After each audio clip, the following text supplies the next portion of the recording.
बहुत पूजा पाठ करते थे और ब्राह्मण कोई एक दो दिन के नहीं थे, सालों भर के थे, कुल पुरोहित माने गए। राजा भी बड़े प्रसन्न होते थे कि पंडित जी आ गए। महाराज दंडवत, खुश रहो बच्चा। राजा के यहाँ अलंकारों की, वस्त्र आभूषणों की क्या कोई कमी होगी? कदापि नहीं। पर पंडित जी आते थे, अपनी पूजा करते थे और चले जाते थे। और राजा को भी बड़ा विश्वास था कि हमारे जो पंडित जी हैं वो बड़े ईमानदार हैं, विश्वास पात्र हैं हमारे। पर एक दिन क्या हुआ, पंडित जी को महामृत्युंजय जप करने के लिए बुलाया गया। पंडित जी आए, जप करने लगे। राजा जी ने उनको अपने देवालय में बिठाया तो चले गए महाराज कहीं बाहर। इतने में क्या देखा, देवालय में रानी का चंद्रहार लटक रहा था। अब रानी आई होंगी पूजा करने तो चंद्रहार भूल गई। कई बार होता, माताएं भूल जाती है, इसका मतलब भुलक्कड़ नहीं है माताएं। माताओं को इतने कार्य होते हैं कि भूल ही जाती है। तभी पतिदेव बुला रहे हैं, अजी सुनती हो, ये लेके आओ गिलास, पानी लेके आओ। जब तक पानी लेने गए तब तक बच्चे कहते हैं माता जी हमें स्कूल के लिए देरी हो रही, बस्ता लेके आओ। इतने कार्य होते तो भूलना स्वाभाविक है। तो भूल गई चंद्रहार।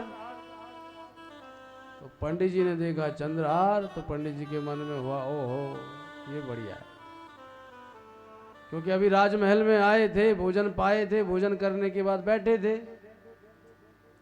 तो चंद्रहार को देख करके महाराज ब्राह्मण की बुद्धि में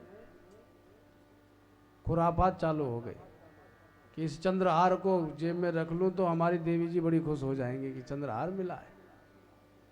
पंडित जी ने तत्क्षण अपने बैग में दबाया और माला जब पूर्ण करके घर चले गए। देवी देखो क्या लाए हैं आपके लिए। देवी जी भी भागती भागती आई, क्या लाए हो? बोले देख चंद्रहार लाया हूं। अरे वाह महाराज, गजब कर दिया, कहां से लाए हो? जीवन बीत गया राजा के यहाँ सेवा करते करते, पर कभी एक अंगूठी भी न दिखाई, आज चंद्रहार ले आए। लगता है राजा ने आपको इनाम दिया होगा। बोले अरे वो तो देते रहते हैं, आप बस पहनो। बोले ठीक है। अब इनको क्या पता, पंडित जी तो 2 नंबर का काम करके आए हैं। किसका के आए हैं? पहनने लगी। दिन बीता, भोजन पाया। दूसरे दिन प्रातः काल हुआ, शौच आदि से निवृत्त हुए, स्नान आदि करके जैसे ही संध्या में बैठे तो बड़ी ग्लानि होने लगी हृदय में। ओहो मुझसे बहुत बड़ा अपराध हो गया। इतना समय मुझे राजा की सेवा में हुआ, लेकिन मैंने कभी भी अपने बुद्धि में विकृति नहीं देखी, और आज मैं चंद्रहार उठा के ले आया। धिक्कार है मेरे लिए। तत्क्षण अपनी पत्नी के पास गए, देवी चंद्रहार लाओ। बोले लाओ। अब लाओ क्यों? बोले वो दिखाने का था, पहनने का नहीं। बोले आप ही ने तो कल कहा था कि ये तुम्हारे लिए लाया हूं। तो सारी घटना सुनाई। तो पत्नी भी बोली महाराज आप चोरी करके लाए हो, ये चोरी का माल हमें नहीं चाहिए, ले जाओ।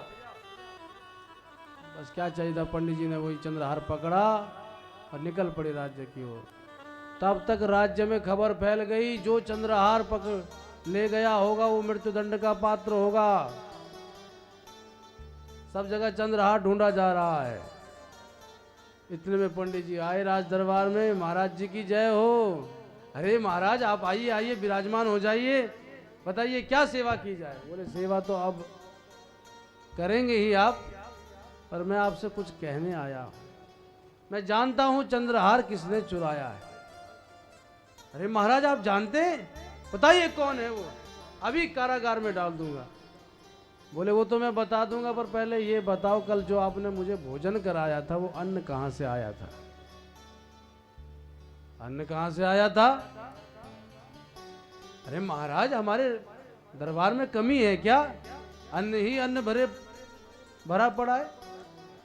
बोले मुझे ये बताओ मुख्य रूप से कहां से आया, ये हम चाहते हैं जानना।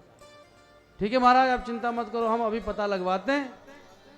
सो अपने कर्मियों को आज्ञा दी और वो ढूंढने लगे, पता लगाने लगे कि ये अन्न आया कहां से था। तो जो भंडारी जी थे ना, भंडारी जी पहुंच गए दुकान पर जहां से लाए थे। कहो भाई ये दुकान पे चावल कहां से आए थे? तो दुकानदार बोला ये चांडाल के घर के चावल हैं, आप जो ले गए थे वो चांडाल के घर से आए थे। मारना पीटना झगड़ा करना, जिसका स्वभाव हो चोरी करना, उसके यहाँ से आए थे। वही हमने आपको कम दाम में बेच दिए। राजा को पता चला तो खूब डांटा दुकानदार को कि ऐसा राजा के यहाँ भेजते हो। बोले पंडित जी वो तो चांडाल के यहाँ से आया था। बोले बस यही सुनना चाहते थे। उस चांडाल के यहाँ से अन्न आया तो मेरे मन में भी विकृति उत्पन्न हो गई और मैंने पहली बार चोरी करी राजन, तुम्हारा चंद्रहार मेरे पास है। राजा विस्मित हो गए, पंडित जी के पास चंद्रहार।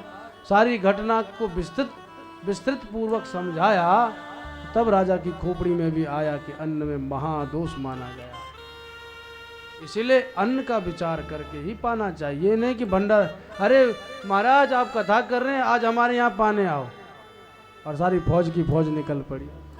अरे पहले देखो तो सही कौन है, क्या है, कैसे बना रहे हैं, कैसे पका रहे हैं। और हाँ, इसमें दिखावा नहीं होना चाहिए कि बाहर से तो अरे महाराज हम तो कुछ पाते नहीं, बाहर खाते नहीं, और बाहर निकलते ही गली के नुक्कड़ पर समोसा गटका रहे। ऐसा नहीं होना चाहिए। इसे पाखंड कहा गया है। पापस्य खंडः पाखंडः। अगर पाखंड आपके जीवन में है तो पतन सुनिश्चित है। पाखंड नहीं होना चाहिए, जो हो सो हो।